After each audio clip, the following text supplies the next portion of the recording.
E aí, amigos do portal Voz do Semiárido, a gente está aqui começando, né, nossas entrevistas. Temos uma série de entrevistas para fazer. Estou aqui hoje com um companheiro de muito tempo aqui, Christian Arruda, mestre Christian Arruda, né? E a gente vai ter uma conversa, né, Christian, aqui sobre os processos, as bandeiras, né, tanto do Instituto Alamilco como da política, né, a política verde, né, como a gente chama, né, digamos assim. Então, Christian, como é que a gente chegou? Como é que você chegou no Alamilco? Diga aí pra nós aí. Bom, olá, meu caro Ricardo, companheiro de peleja. Na verdade, eu cheguei no Alamilco antes dele nascer. Eu cheguei no território em 2000. Na verdade, eu vim por solicitação do Paulo Landim para ajudar no sistema de estruturação organizacional dos grupos de piscicultura. Depois de um certo tempo, o Alamilco nasceu. E aí eles me convidaram para coordenar a agroecologia familiar. Na verdade eu sempre fui assessor, consultor, então a ideia era formar a equipe para a equipe andar sozinha. Mas naquele momento, pelo que tudo mostrou na conjuntura, era necessário realmente um processo de coordenação mais próximo. E aí eu acabei esticando na coordenação por um tempo. Na época o Instituto era, na verdade era aliança, depois passou a Instituto Alamilco. E atuava toda dentro da estrutura de líder, de centro de resultados e tudo. Na verdade foi um grande aprendizado. O Instituto Alamilco é um caso diferente. Uhum. Ele nasceu sem aquela expertise que as ONGs, via de regra, têm. Ele não veio da igreja, ele não veio de partidos políticos, ele veio de uma ideia. Uma ideia de um grupo de instituições que queria apoiar a juventude. E aí, nesse meio tempo, ele veio amadurecendo e construindo sua própria identidade a partir daí. Então, inclusive, assim, o Alamilco pregava essa história do adolescente, jovem, ser autor, né, e autor da sua própria história, né? Hoje a gente vê o exemplo aí, né, das coordenações, os projetos aí, tudo com adolescente, tudo menino velho daquela época. Eu vejo esse exemplo, né, quando olho para você, por exemplo. Uhum. Era um garoto somente, né? Hoje é um cara da comunicação, né? Tá aí na pedagogia. Exerce outras ações hoje como secretário. Eu vejo isso em Marco Jacinto, hoje coordenador executivo. Isso. O Marco Silva, na presidência. E, inclusive, Marco Silva, para quem não sabe, Marco Silva, o presidente do Instituto Alamilco, e foi o cara que, dentro daquela premiação, né, da escolha do nome, acabou chegando no nome Instituto Alamilco. Né? Coincidência doce, né? Pois é, e tá aí trabalhando até hoje com a gente, né, doando seu tempo livre, né, para fazer o Instituto. Eu acho que o maior exemplo da aposta na juventude é o próprio Alamilco, é a sua equipe hoje. A grande maioria da equipe do Alamilco é composta por jovens que nasceram conceitualmente, politicamente, dentro do Instituto Alamilco a partir da prática de fortalecimento das juventudes. Bacana. Christian, e nesse meu tempo a gente tem umas bandeiras aí, o Instituto Alamilco, né? Tem as bandeiras. E, assim, como é que você visualiza essas bandeiras, né? Porque o Instituto está lá, né? Juventude, cidadania e sustentabilidade, que tem na sua logomarca, né? Seus padrões. E tem as bandeiras, né? Que a gente sabe que é a política mesmo, né? E no caso a gente tem uma política verde, né? Que é a política, inclusive, que cuida do semiárido, né? A política do semiárido, né? A gente mostra isso na porta de entrada, né? Quando fala juventude, cidadania e sustentabilidade, é realmente isso que a gente busca, é isso que a gente apregoa. Quando a gente fala sustentabilidade, aí está em voga a agroecologia familiar, está em voga a convivência com a vida no semiárido. Acho que esses dois elementos norteiam conceitualmente, axiologicamente as nossas ações. Uhum. E assim, hoje tem exemplos aqui, né, da agroecologia, tem o próprio das Itanas, né, seu Zezinho, né, que é um cabo muito bom, seu Zezinho. Nós temos muitos exemplos hoje da execuibilidade das ações do Alamilco com relação à sustentabilidade. Nós temos hoje para mais de 3.500 famílias que têm cisterna de primeira água, de segunda água, muitas com quintais produtivos, muitas que já trabalham na agroecologia familiar de maneira integrada, trabalhando na avicultura, ou em caprino, na apicultura. É claro que a gente precisa fortalecer ainda mais isso. Acho que isso faz parte do nosso legado, mas nós precisamos e pretendemos fortalecer cada vez mais esse vínculo com as famílias. A ideia é que o Alamilco esteja cada vez mais próximo delas e elas cada vez mais próximas do Alamilco, para que a gente fale uma só voz. Christian, inclusive algumas dessas famílias já foram agraciadas, digamos assim, né, com a política do reuso de águas cinzas, né? Isso sim, o Elo Amigo está se constituindo também na instituição que ajuda tecnologicamente a facilitar os processos de desenvolvimento humano a partir da constituição de tecnologias sociais. Na nossa cabeça funciona da seguinte maneira: uma família tem uma cisterna de primeira água, mas ela também tem uma cisterna de segunda água para produzir, a primeira para beber água e consumir, a segunda para produzir. Nós também temos agora o reuso de água, é uma terceira tecnologia, e pretendemos avançar ainda mais. Pretendemos avançar em biodigestores, em energia solar, mas mais do que isso, essas famílias que têm essas tecnologias, que têm hoje produção a partir da agroecologia, que são parceiras nossas, têm muito compromisso, a verdade é dois: melhorar sua condição de vida, comer melhor, produzir mais e melhor e vender, ganhar com isso e nos ajudar a chegar na outra família, e na outra, e na outra. Sempre com a consciência de não utilizar agrotóxicos, não é isso? Sempre, a base é agroecológica. Inclusive o seu Zezinho é a pessoa, assim, digamos, mais conhecida da feira, com o cidadão que vendia a hortaliça lá sem o veneno. Inclusive era o cara que chegava às 6h30, 5h30 na feira e saía às 6h30. Né? Mas já citamos a questão da feira e vamos exercitar outros canais mercadológicos. As feiras, não só em Iguatu, mas nos outros municípios que a gente atua. É uma ideia que elas também venham a acontecer, e não uma vez por ano, uma vez a cada 6 meses, mas semanalmente, que é isso que vai trazer a condição dos agricultores familiares terem renda a partir disso. Mas também entrar nas políticas públicas, né? Com o PENAI, Programa Nacional de Alimentação Escolar, o PAA, que é o Programa de Aquisição de Alimentos. Então as famílias vão cada vez mais entrar nessa dinâmica. E assim, o Elo Amigo tem atuação nos territórios, né? Centro-Sul, Vale do Salgado, está entrando no Cariri agora, né? Como é que está sendo montado tudo isso, pensado institucionalmente, assim, pela entidade? Um dos focos do Elo Amigo é o fortalecimento da governança. A gente chama de governança a condição de se autogerir, de pensar o território, de planejar, mas também de fazer a outra parte, de executar. Nesse sentido, nós temos um leque de parceiros, é o que a gente chama de concertação. Então nós temos parcerias com federações de trabalhadores agrofamiliares, com sindicatos, com secretarias de agricultura, com associações, na perspectiva de que essa parceria possa, junto com as comunidades, pensar o futuro do território, constituir programas e projetos. E o Elo Amigo tem ajudado, inclusive, na execução e na elaboração de projetos, na execução de projetos, na captação de recursos. E essa é uma seara que a gente quer se aprofundar cada vez mais. É nosso intuito fortalecer as parcerias cada vez mais, fortalecer o processo de concertação no território e o processo de governança, para que as famílias e suas associações tenham cada vez mais empoderamento, se apropriem cada vez mais do processo e possam tocar cada vez melhor seu próprio futuro. Cristian, e dentro dessa política território tem um plano territorial, né? Inclusive, né? Centro-Sul, Vale do Salgado, que foi feito, né? Digamos assim, teve toda uma consulta para ser construído. Como é que está esse projeto hoje? Fala aí pra gente. Na era Lula, ele optou por apoiar a governança dos territórios. Então nasceu a política de desenvolvimento territorial. Um avanço politicamente, porque no território se discutia o desenvolvimento sustentável. Inclusive o Quixadá, ele veio, né? Fez a entrega aqui no Quixadá, né? No território da cidade de Entretanto, é um processo lento. Historicamente, o desenvolvimento não é uma coisa que se dá da noite para o dia. Então, quando tu pensa o território e pensa as diversas dimensões econômica, social, ambiental, política, tecnológica, institucional, isso leva um tempo para amadurecer. Com a chegada do governo Dilma, essa política se enfraqueceu. Com a queda dela, essa política quase que se extinguiu. O estado do Ceará andou na mão da história. O governo Temer na contramão dela. O governo do Ceará, de certa forma, territorializou o Ceará. Desculpe.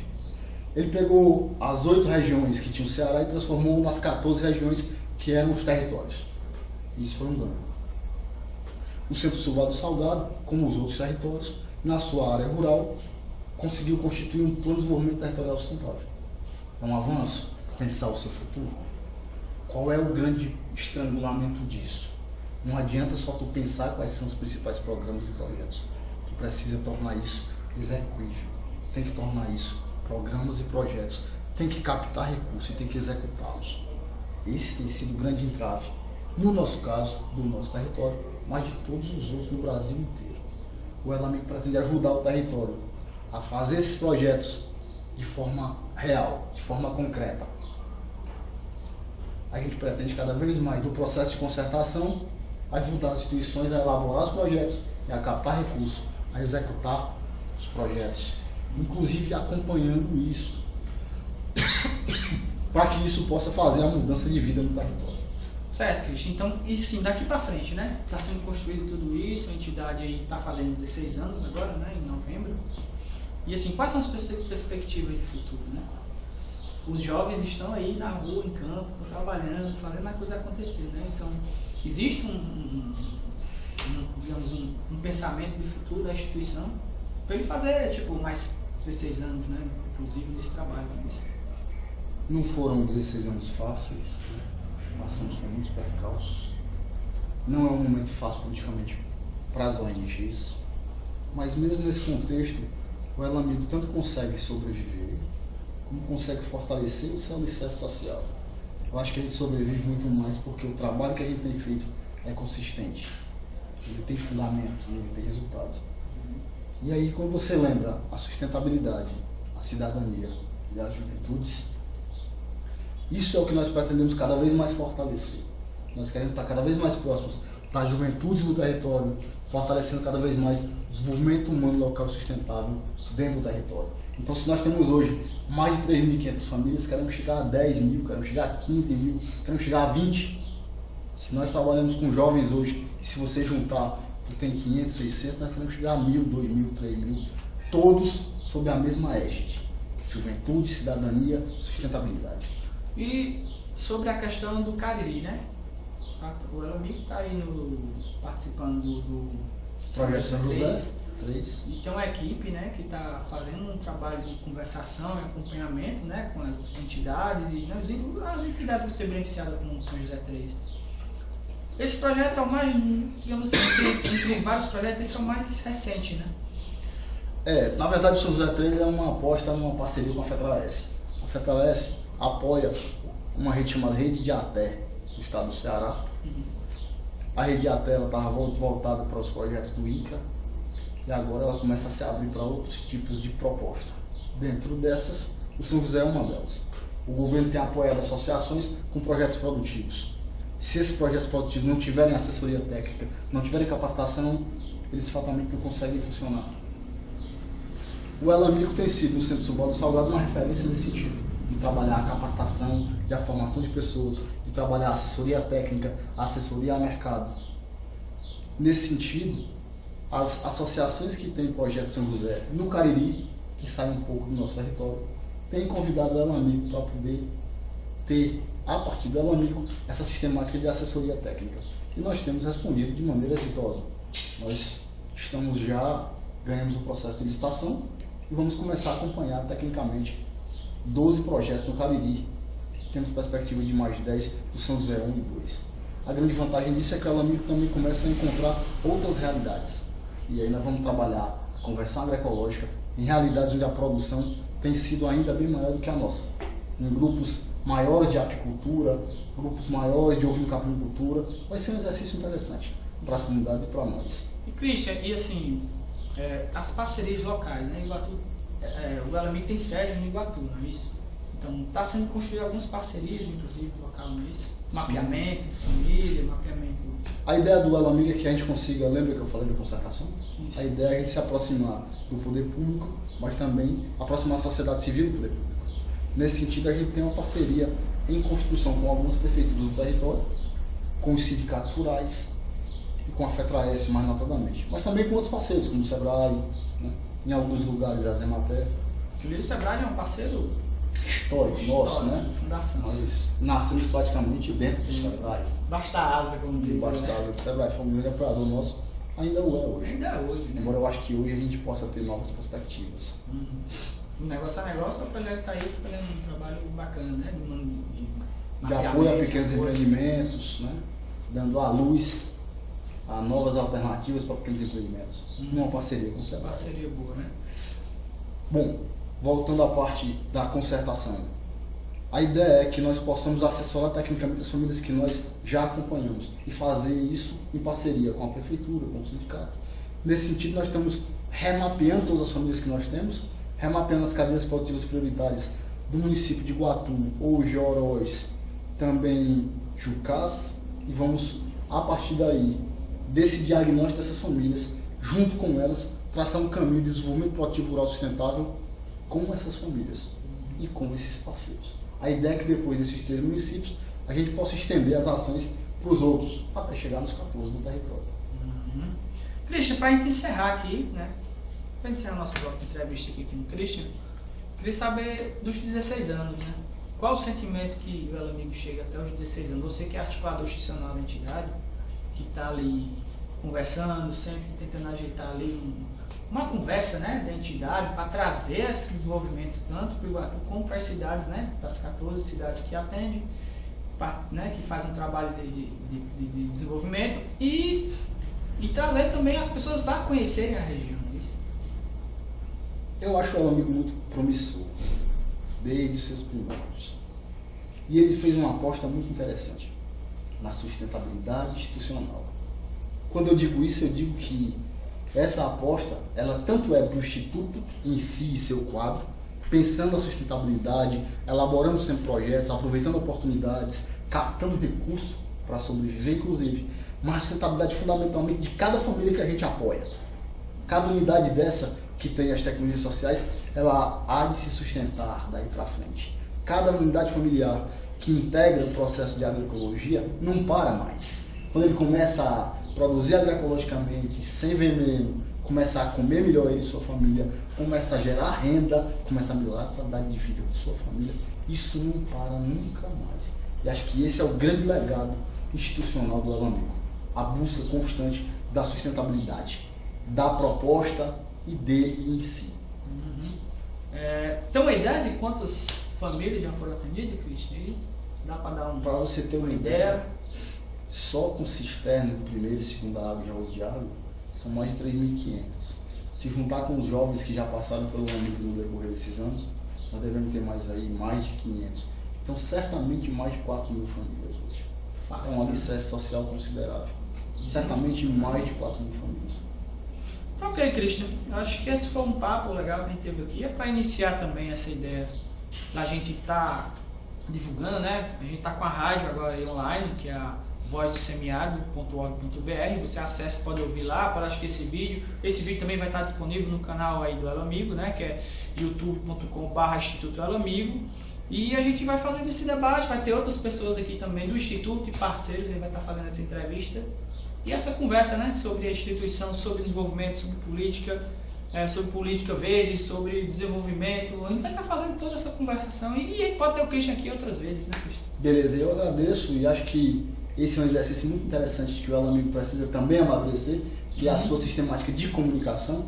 Eu acho que nós temos muito resultado e precisamos veicular isso melhor, comunicar melhor. Acho que cada família que veste a camisa do Elo Amigo, cada família que nós vestimos a camisa delas, precisa veicular melhor o que é o Elo Amigo junto com elas, o que é essa realidade delas conosco. Precisamos comunicar cada vez melhor. Eu acho que esse exercício da rádio, esse exercício dos meios sociais de comunicação, para nós também tem sido uma grande peleja e acho que a gente vai avançar cada vez mais nisso daqui para frente. Certo, Christian. Obrigado, gente. Então, boa tarde, ou boa noite, ou bom dia. E a gente está aqui em breve, a gente se vê novamente aí com outro convidado, a gente fazendo essa conversa assim super bacana e assim, essa conversa mais solta, né? Mas sem muita formalidade, né? Mais livre, né? Livre, né? É isso que a gente precisa, mais liberdade. A gente está vendo aí o cenário político nacional cada vez mais restrito às liberdades. Então a gente vai fazer esse debate aqui e vai ter essa conversa bacana daqui para frente. Ok? Tchau, gente. Até mais.